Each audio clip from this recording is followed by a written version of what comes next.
সালামাতুন শব্দের অর্থ সুখ, সেলমুন শব্দের অর্থ শান্তি। এই মিলে সুখ শান্তি। সুখ হলো 4 প্রকার, শান্তি হলো 3 প্রকার। সুখ শান্তি মিলে 7 প্রকার।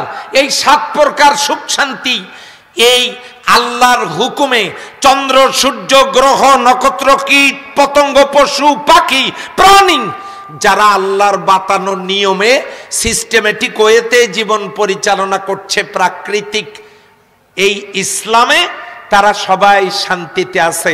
আওয়াজ দিয়ে বলুন কথা ঠিক না বেঠিক? এখন একটা কুকুর জিন্দিগিতে গোসল করে না, সে কুকুর শান্তিতে আছে, ওর কোনো সমস্যা নাই। শিয়ালের সমস্যা নাই। এই যে শীতের কাপড় গায়ে দিয়ে আসছেন, পানির মধ্যে মাছ আছে, ওদের কোনো সমস্যা নাই।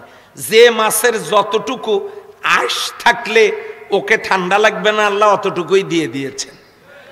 যে পশুর জঙ্গলে থাকলে যতটুকু লোম হলে ঠান্ডা লাগবে না, ওই পরিমাণ তাকে দিয়েই সেট করা হয়েছে। তার মানে আল্লাহ যেভাবে তাদেরকে নিয়ম বাতায় দিয়েছেন ওইভাবে তারা নিয়ম কানুন মেনে চলছে, জন্যই তাদেরকে কোনোদিন হরতাল করা লাগে না, ভাঙচুর করা লাগে না, আন্দোলন করা লাগে না। ওরা কোনোদিন বলে না মাছেরা পুকুর পাড়ে উঠে আমাদের দাবি মানতে হবে, অবিলম্বে কম্বল দিতে হবে। ওরা কি মিছিল করে? ওরা আরামে আছে। আস্তে করে বলেন তো, পাশের লোকও যেন টের না পায়, ধীরে বলেন, তারা কার নিয়ম মেনে আরামে আছে?